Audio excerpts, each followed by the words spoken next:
Untuk pembahasan selanjutnya, saya akan menjelaskan tentang distribusi pendapatan yang saya rangkum materinya dari buku Mustafa. Jadi, yang pertama, saya akan menjelaskan tentang konsep moral Islam dalam sistem distribusi pendapatan. Jadi, Islam itu menyadari bahwa pengakuan akan kepemilikan itu adalah hal yang sangat penting. Islam juga mengakui adanya kepemilikan umum dan kepemilikan negara. Islam dengan tegas menggariskan untuk meminimalkan kesenjangan dan ketidakkeseimbangan dalam distribusi. Adapun yang dimaksud dengan kepemilikan umum, yang pertama itu ada fasilitas atau sarana umum yang menjadi kebutuhan masyarakat, seperti air dan jalan-jalan umum.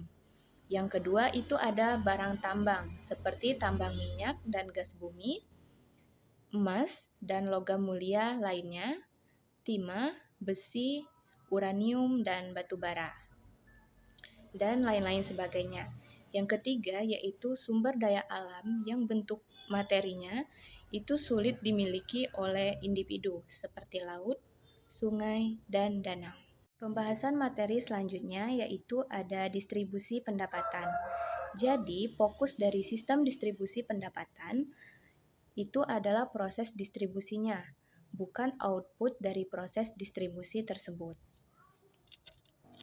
Dan indikator yang mendasari sistem distribusi pendapatan Islam itu adalah maqasid syariah. Maqasid syariah itu adalah kebutuhan dan batasan dalam mengakomodir kebutuhan paling dasar bagi setiap muslim. Selanjutnya ini adalah skala prioritas. Yang pertama itu ada ad-daruriyah, itu suatu skala kebutuhan yang berkaitan erat dengan kebaikan dan kepentingan dalam menjalani hidup di dunia dan di akhirat. Yang kedua itu ada al-hajiyah, ini adalah suatu skala kebutuhan yang berkaitan erat dengan kemudahan dan penghindaran kesulitan dalam menjalani hidup di dunia dan di akhirat. Yang ketiga itu ada at-tashniyah, ini adalah suatu skala kebutuhan yang berkaitan erat dengan kelengkapan dan kecakapan melaksanakan hidup di dunia dan di akhirat. Selanjutnya itu adalah kajian distribusi.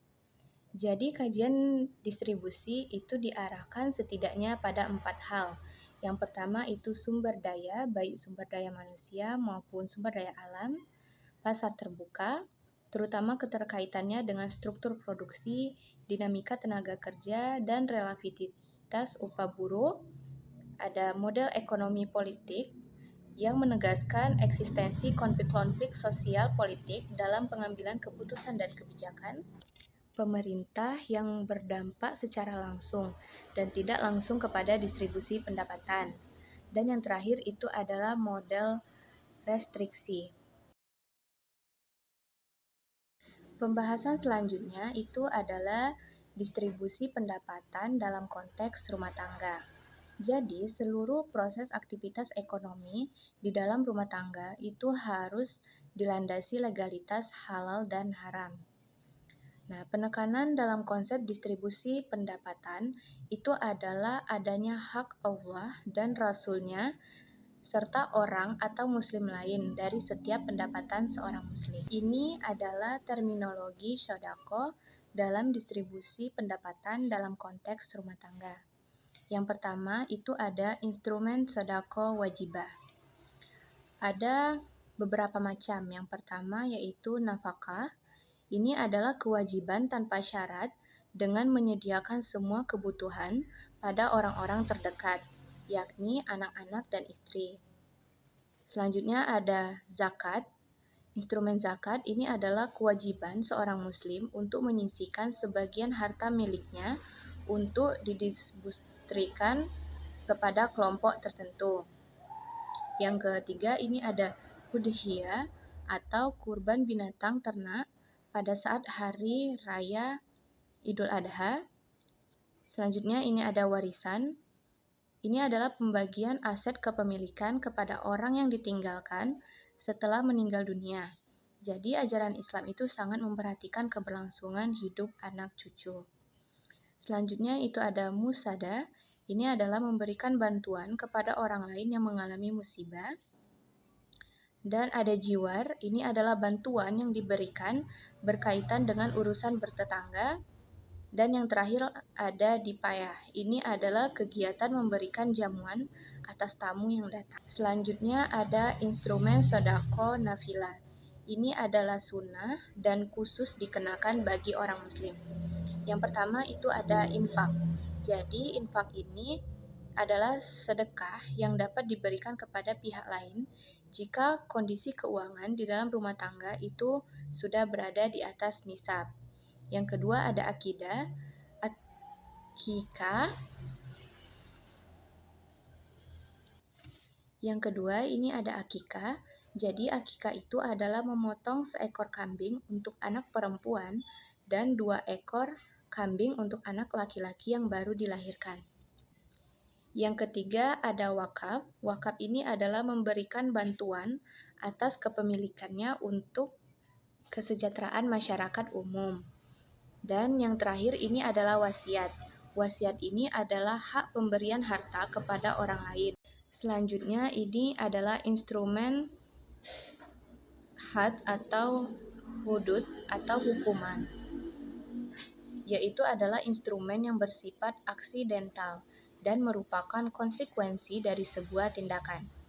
Ada 3 macam.